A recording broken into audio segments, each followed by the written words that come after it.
剛才咧就講咗稿書啦，稿書就係行書同草書就擺埋一齊。咁啊，創草就唔同啦。啊，咁啊，稿書咧，如果你寫草書就依草書個法則去寫，寫行書咧仍然用行書嘅法則去寫。咁樣你變咗咧，你見到嘅稿書咧，就你會明白佢係寫啱字嘅，冇啲字係唔會搞錯嘅。創造就唔同啦，咁啊來源係點樣咧？原來咧，阿王獻之佢個字叫子敬啊，獻之個字，即係以前嚟嘅讀書人嚟講咧，當係成為成年人嘅時候咧，有個字嘅。咁啊幾時成年啊？一般嚟講20歲。咁你又覺得奇怪啦？喂，15、16歲都叫子敬嘅，咁呢個只不過係尊稱啫。咁啊，佢15、16歲理論上係唔可以用子敬呢個字嘅，因為係佢字嚟嘅啫。好啦，佢老豆咧個字係咩啊？叫日少。王羲之個字叫日少，叫王日少，就係話佢係成年人可以用個字。佢咁咧就子敬15、16歲嘅時候咧，就同佢老豆講，佢話以前嘅章草咧都唔得。誒誒，廣大兼飄逸啊，其實咧就唔係咁好似草書咁可以，其實草書可以廢得好放縱得。佢話咧，不如咁樣啦，我將稿書行書之間寫嘅字，咁寫出嚟嘅效果咪唔同咯。咁我覺得寫出嚟都唔錯喎。大人即係話阿老豆，你試下改睇啦咁樣。咁啊，佢老豆王羲之就話就笑而不答即係笑一笑就算啦。因為點解咧？覺得15、16歲嘅僆仔，你講埋啲咁嘅嘢，講創新咁樣。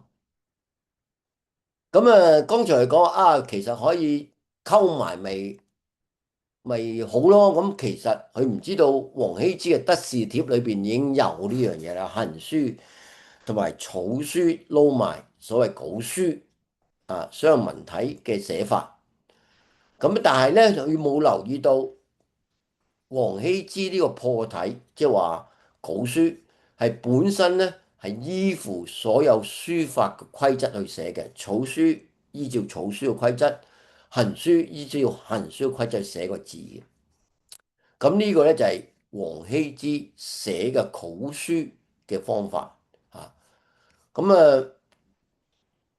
呢個咧佢又叫做取稿草同埋行書之間嘅寫法。好啦，咁但係咧就王獻之佢個仔就寫呢個叫做創體咧，就一樣有好多觀眾喎，好多 fans 喎。咁其中有啲 fans 就覺得哇，呢個真係非常之創新啦。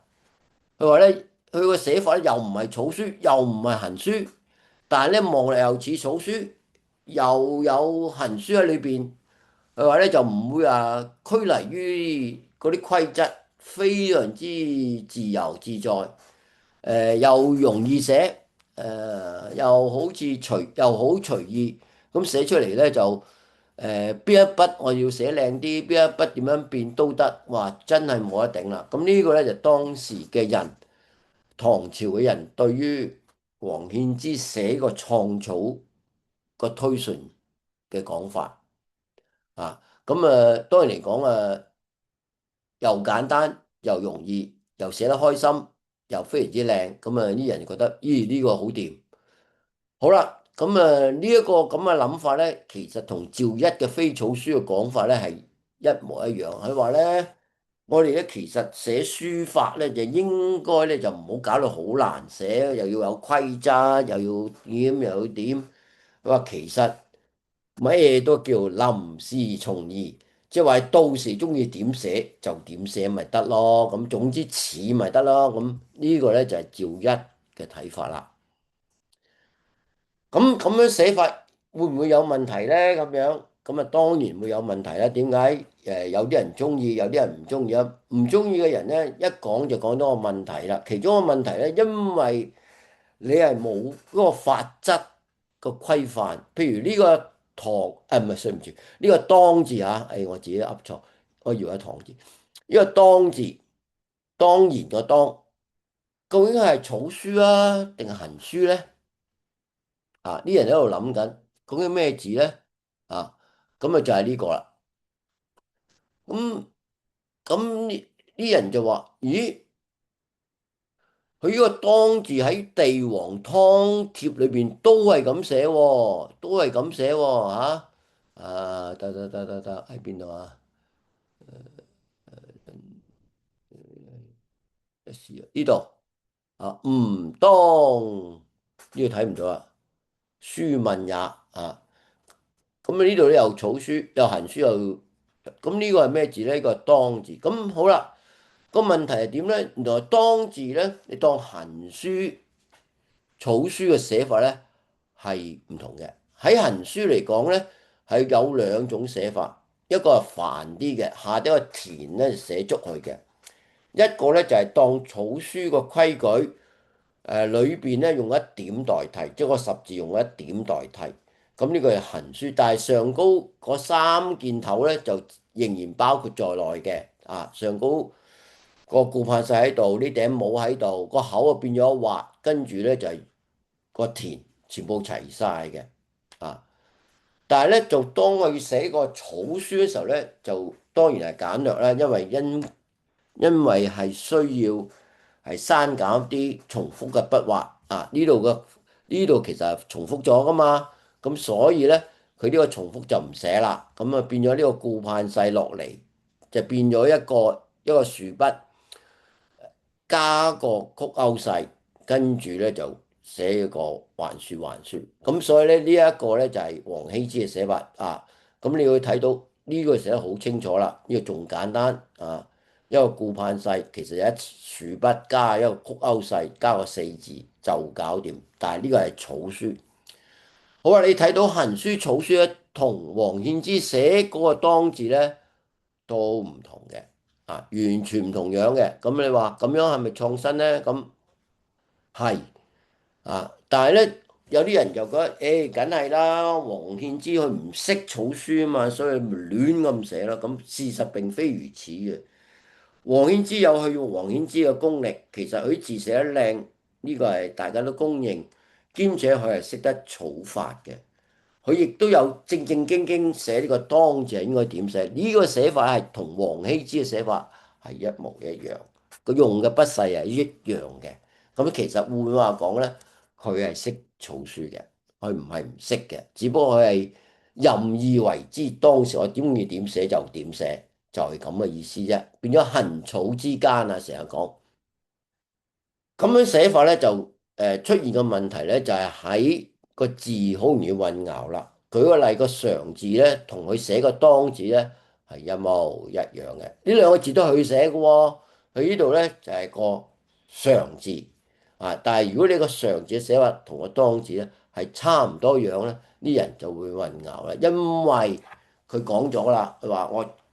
即係臨時至，即係話到時我中意點寫就點寫，咁樣因為呢個原因咧，係冇深思熟慮過，究竟呢個字咁寫法啱唔啱，對唔對？純粹係個人當時個感覺，應該咁寫就咁寫，固然就係個法則就唔會淤除啦。咁呢一樣嘢咧，就同我哋一般寫書體咧個要求唔同啦。特別我哋而家學緊王羲之體系嘅書法咧。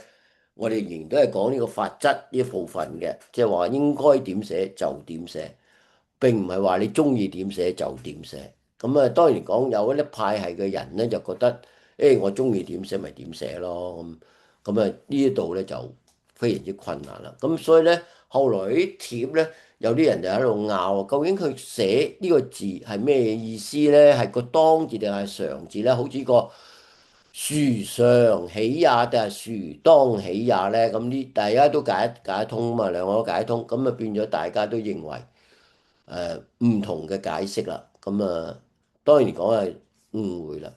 咁所以後期啲人咧就講你話創草非正，即係話佢唔係好正式嘅字體嚟嘅啫。啊，非正式嘅字體，只不過係遊走於個草體，即係話手寫體同正體之間，即係因為佢裏邊嚟講，我中意點寫就點寫，等於我哋平時寫個信件俾人又好，或者寫啲筆記又好，大概個字形係咁上緊，我知道咩字一樣，即係你自己先知嘅啫，其他人就唔知啦，即係等於醫生寫藥方一樣。咁啊，所以咧就有呢個問題啦。好啦，咁啊有啲人咧就特登就剔咗一個字出嚟，拎咗一個字出嚟就偽字啦。偽字咧，佢係亦都喺呢一篇裏邊寫，佢叫做創草。基本上咧大部分都係草書嚟嘅。當然嚟講，裏邊有行書啦，譬如呢一紮啦，冠軍啦嚇，咁啊撈埋一齊。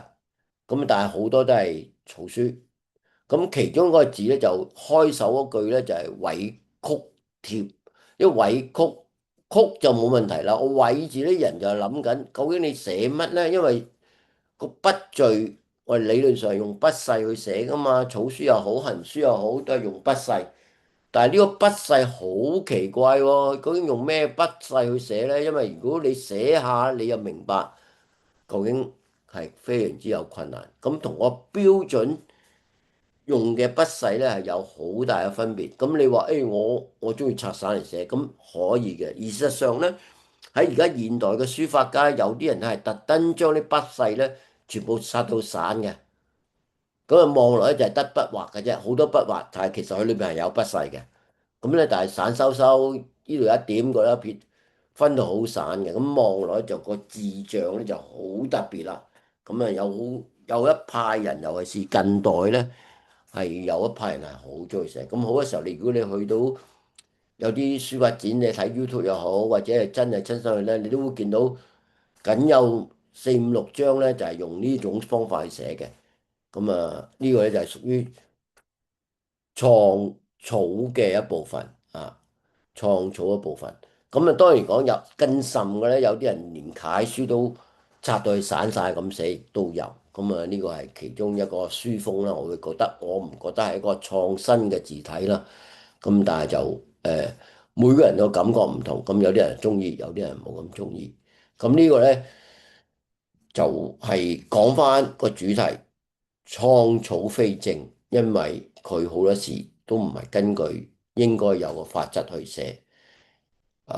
令到好多字咧，會啲人誤會咗究竟係咩字啊？如果大家唔講，其實好多人都估唔到究竟呢度有幾多個字。第一件事以為原之原田曲咁啊，當然你覺得唔合理啦。但係諗唔到原來呢度咧係個位字，第一個係三咁長嘅字係個位字咁解。咁所以呢個就個主題啦，就係創草非正。明唔明我講乜咧？